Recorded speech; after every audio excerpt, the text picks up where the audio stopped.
বলেন, এই ঘর বাইতুল্লাহ হজ করা মানুষের উপরে আল্লাহ তাআলার জন্য, আল্লাহ তাআলার প্রাপ্য যাদের এই ঘর বাইতুল্লাহ পর্যন্ত আসার সামর্থ্য রয়েছে, আল্লাহ সুবহানাহু ওয়া তাআলা বলেন, ওয়ামান কাসারা, যে ব্যক্তি তা মানে না, আল্লাহ তাআলা বলেন, ফাইন্নাল্লাহা গনিয়্যুন আনিল আলামিন।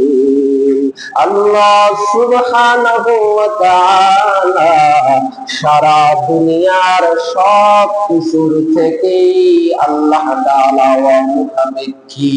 আল্লাহ তাআলা সারা জাহানের কোনো কিছুরই পরোয়া করে না। এই জন্য মুসলমান ভাইরা আমার, আল্লাহ সুবহানাহু ওয়া তাআলা যাদেরকে শারীরিকভাবে ফিট রেখেছেন, যাদেরকে অর্থনৈতিক সমৃদ্ধি দান করেছেন, এক মুহূর্ত বিলম্ব না করে আল্লাহ তাআলার ঘর বাইতুল্লাহর তওয়াফ ও জিয়ারতের জন্য মনকে স্থির করা আমাদের জন্য কর্তব্য। মুহাম্মাদুর রাসূলুল্লাহ সাল্লাল্লাহু আলাইহি ওয়াসাল্লাম বলেন, ইসলামের ভিত্তি রাখা হয়েছে 5টি বিষয়ের উপর। ইসলামের মৌলিক স্তম্ভ কয়টা? ইসলামের মৌলিক স্তম্ভ হলো 5টা। নবী আলাইহিস সালাম বলেন, 1 নাম্বার হলো কালিমা। এরপরে সহজের জন্য বলি, কালিমা, নামাজ, রোজা, হজ, যাকাত। একবার বলুন, কালিমা, নামাজ, রোজা, হজ, যাকাত, এগুলো হলো ইসলামের মৌলিক স্তম্ভ। এর নবীর উম্মতের দল।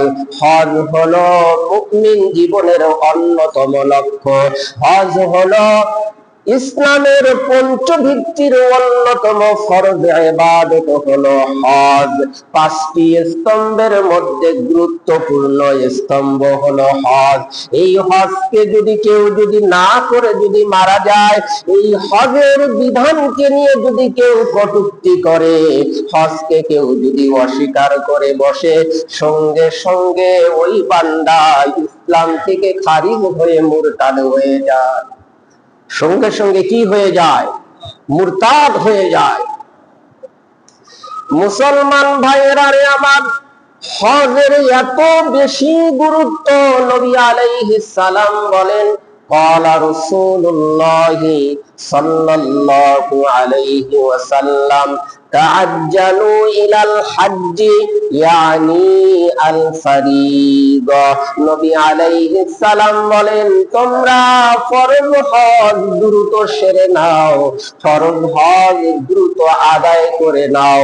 ফাইন্না আহাদাকুম, কেননা তোমাদের মধ্য থেকে কোনো বান্দা এ কথা জানে না যে তার পরবর্তী জীবনে তার সাথে কি ঘটতে চলেছে, সে পরবর্তী জীবনে কত সমস্যার সম্মুখীন হতে পারে, এ কথা কেউ যেহেতু জানে না, এই জন্য হজ যেহেতু আপনার উপরে এই বছরই ফরজ, এই জন্য হজকে এই বছরই আদায় করার সর্বোচ্চ চেষ্টা করতে হবে। মুসলমান ভাইয়েরা আমার, এই হজের এত বেশি গুরুত্ব, রাসূল করিম সাল্লাল্লাহু আলাইহি ওয়াসাল্লাম বলেন, মান আরাদাল হজ্জা ফালিয়াতাআজ্জাল। নবী আলাইহিস সালাম বলেন, যে ব্যক্তি হজ আদায়ের দৃঢ় সংকল্প করেছে, হজ আদায়ের ইচ্ছা করেছে, ফালিয়াতাআজ্জাল, সে যেন অতি দ্রুততম সময়ে হজ আদায় করে নেয়। কেন অতি দ্রুত তোমায় হজকে আদায় করে নিতে হবে? নবী আলাইহিস সালাম বলেন, ফাইন্নাহু কদ ইয়ামরিদুল মারিদ, হতে পারে খুব সম্ভবত সে অতি সন্নিকটে অসুস্থ হয়ে পড়ে যাবে। এমন অসুস্থ তো হতে পারে যার পরে আর সুস্থ হওয়ার কোনো সম্ভাবনা বাকি থাকবে না। নবী আলাইহিস সালাম বলেন, বিধায় আজ আজকে তুমি সুস্থ, আজকেই তুমি হজ করার জন্য প্ল্যানকে সাজিয়ে নাও। নবী আলাইহিস সালাম বলেন এবং তোমার যাওয়ার জন্য বাহন হারিয়ে যেতে পারে, তোমার যাওয়ার জন্য নানা ধরনের সরঞ্জাম, নানা ধরনের আসবাব এগুলো হারিয়ে যেতে পারে। হজের জন্য টাকা আমি জোগাড় করেছি অনেক কষ্ট করে, এই কষ্টে উপার্জিত সম্পদ, বলুন তো এটা চোরে নিয়ে যাওয়ার সম্ভাবনা আছে না নাই? এই টাকা তো চোরেও নিয়ে যেতে পারে, এই টাকা তো বাড়িতে আগুন লেগে পুড়েও যেতে পারে। এর নবীর উম্মতের দল নবী আলাইহিস সালাম বলেন ওয়াতারিবুল হাজাতু, তুমি আজকে ফিরে আসো কিন্তু আগামীকাল তুমি ফিরে থাকবে, আগামী বছর তুমি ফিরে থাকবে, এ কথার তো কোনো গ্যারান্টি নাই। আজকে তুমি স্বাভাবিক জীবন যাপন করতেছো কিন্তু আগামীকাল তোমার জীবনে অস্বাভাবিক কিছু ঘটে যেতে পারে, আগামীকাল তোমার জীবনে নানা ধরনের প্রয়োজনীয়তার সম্মুখীন তুমি হয়ে যেতে পারো। এমন প্রয়োজন তোমার জীবনে দেখা দিতে পারে যেই প্রয়োজনকে উপেক্ষা করে হজ করা তোমার জন্য আর সম্ভব নাও হতে পারে। এই জন্য হজ তোমার উপর আজকেই ফরজ, তুমি আজকেই সিদ্ধান্ত নাও অতি দ্রুততম সময়ে হজকে আদায় করে ফেলা। মুসলমান ভাইয়েরা রে আমার, হজকে কেন দ্রুত আদায় করতে হবে? হযরত আব্দুল্লাহ ইবনে উমর রাদিয়াল্লাহু তাআলা আনহু বলেন যে রাসূল করিম সাল্লাল্লাহু আলাইহি ওয়াসাল্লাম বলেছেন ইস্তামতিউ বিহাযাল বাইত। নবী আলাইহিস সালাম বলেন আল্লাহ তাআলার ঘর বাইতুল্লাহ কাবার, এই ঘর থেকে তোমরা উপকার লাভ করে নাও, উপকৃত হও হজ এবং উমরা আদায় করার মাধ্যমে। কেননা তোমরা জানো ফাকাদ হুরিমা মাররাতাইন, আল্লাহ তাআলার ঘর বাইতুল্লাহ এর আগে কতবার ধ্বংস হয়েছে আপনারা জানেন? বলুন তো দেখি, বাইতুল্লাহ এর আগে কতবার ধ্বংস হয়ে গেছে? নবী আলাইহিস সালাম বলেন ফাকাদ হুদিমা মাররাতাইন, বাইতুল্লাহ এর আগে দুইবার ধ্বংস হয়ে গেছে। আল্লাহর নবী আমাদের জন্য ভবিষ্যতের কথা বলে দেন। নবী আলাইহিস সালাম বলেন তৃতীয়বার যদি বাইতুল্লাহ ধ্বংস হয়ে যায় ওয়ায়ুরফাউ ফিস সালিসা, বাইতুল্লাহকে আসমানে উঠিয়ে নেওয়া হবে আর বাইতুল্লাহ জমিনে প্রতিষ্ঠাপন হবে না। তোমার হাজারো লক্ষ কোটি টাকা থাকলেও তুমি আর হজ করতে পারবা না। এই জন্য বাইতুল্লাহ যতদিন পর্যন্ত এই জমিনের বুকে এখনো আছে, যেহেতু দুইবার ধ্বংস হয়ে গেছে, তৃতীয়বার না জানি কখন ধ্বংস হয়ে যায় আর বাইতুল্লাহকে আল্লাহ তাআলা উপরে উঠিয়ে নেন, এরপরে কিন্তু আমাদের কাছে টাকা থাকলেও আর হজ করার সুযোগ থাকবে না।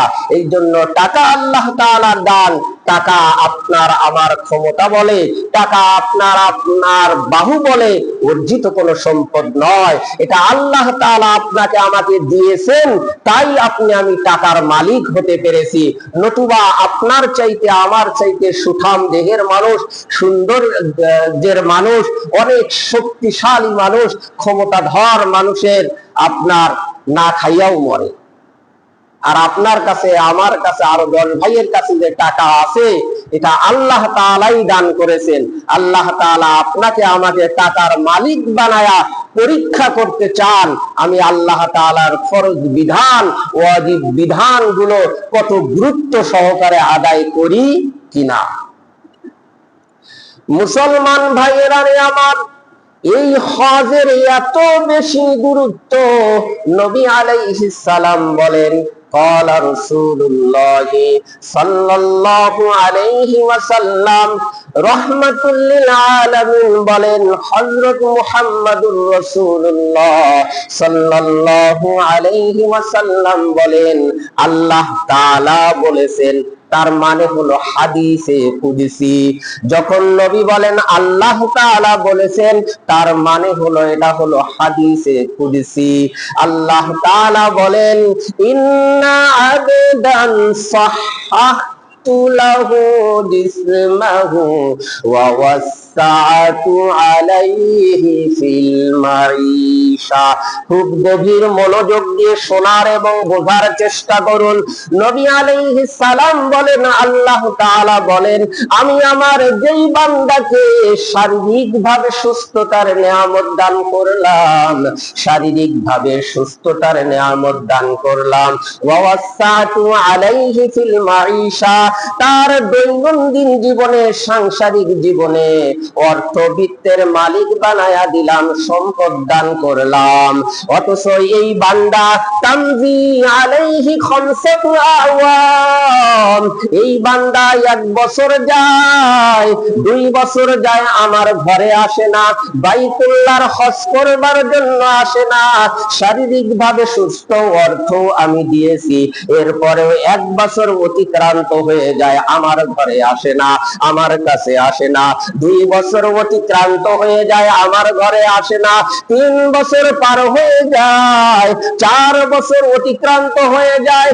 আল্লাহ তাআলা বলেন 5 বছর এইভাবে পার হয়ে যায়, এই বছর করব না সেই বছর করব, এইভাবে দেরি করতে করতে 5 বছর যখন পার হয়ে যায়, আল্লাহ তাআলা বলেন ফাইন্নাহু লা ইয়াফিদু ইলাইয়া, এরপরে যখন ওই বান্দা আমার ঘরে বাইতুল্লাহর হজ করার জন্য আসে না, আল্লাহ তাআলা বলেন লা মাহরুম, ওই ব্যক্তি হলো চির বঞ্চিত, ওই ব্যক্তি হলো হতভাগা। তার মানে হলো যে একাধারে যখন বছরের পর বছর আপনি ওয়েট করতে করতে যখন আপনার 1 বছর, 2 বছর, 3 বছর, 4 বছর, 5 বছরও যখন পার হয়ে যায়, আল্লাহ তাআলা বলেন এ হলো চিরবঞ্চিত, এ হলো হতভাগা। তার মানেই হলো এটা খুব সম্ভাবনা বিদ্যমান যে আগামীতে আপনার টাকা থাকতে পারে, আপনার সুস্থতার নিয়ামতও থাকতে পারে, কিন্তু আগামীতে হয়তোবা আর আপনার জীবনে হজ করা সম্ভব হবেই না, সে চিরবঞ্চিত। এই জন্য টাকা যদি আল্লাহ তাআলা দিয়ে থাকেন, হজের জন্য আজকেই সংকল্প করুন। মুসলমান ভাইয়েরা রে আমার, হজ যখন কোন ব্যক্তির উপরে যখন ফরজ হয়ে যায়, এই হজ দ্রুত আদায় করার কত গুরুত্ব, না করলে কত ধরনের শাস্তির সম্মুখীন হতে হবে।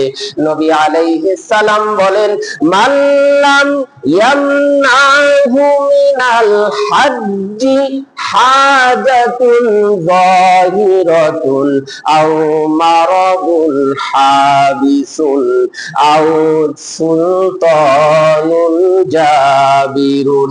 নবী আলাইহিস সালাম বলেন ক্বালা রাসূলুল্লাহ সাল্লাল্লাহু আলাইহি ওয়াসাল্লাম মান লাম ইয়ামনাহু মিনাল হাজ্জি হাজাতুন যাহিরাতুন আও সুলতানুল জাবিরুন আও মারাদুন হাবিসুন ফামাতা ওয়া লাম ইয়াহুজ্জা। নবী আলাইহিস সালাম বলেন যে ব্যক্তিকে হজ ফরজ হওয়ার পর হজ পালনে বাধা প্রদান করে নাই, কঠিন অসুস্থতা, নবী আলাইহিস সালাম বলেন কঠিন অসুস্থতাটাকে হজ পালনে বাধা প্রদান করে নাই, আও সুলতানুল জাবিরুন, অথবা কোন অত্যাচারী বাদশা, স্বৈর শাসক, জালিম শাহী তাকে আমার ঘরে আসতে বাধা প্রদান করে নাই, অথচ সে হজ ফরজ হওয়ার পরেও হজ আদায় না করেই মরতে বসেছে, নবী আলাইহিস সালাম বলেন ফালিয়ামুত ইনশাআ ইয়াহুদিয়া ওয়া ইনশাআ নাসরানিয়া, ও চাই মরুক ইহুদি হইয়া, ও চাই মরুক খ্রিস্টান হইয়া, এতে নবী আলাইহিস সালামের কোনো কিছু যায় আসে না।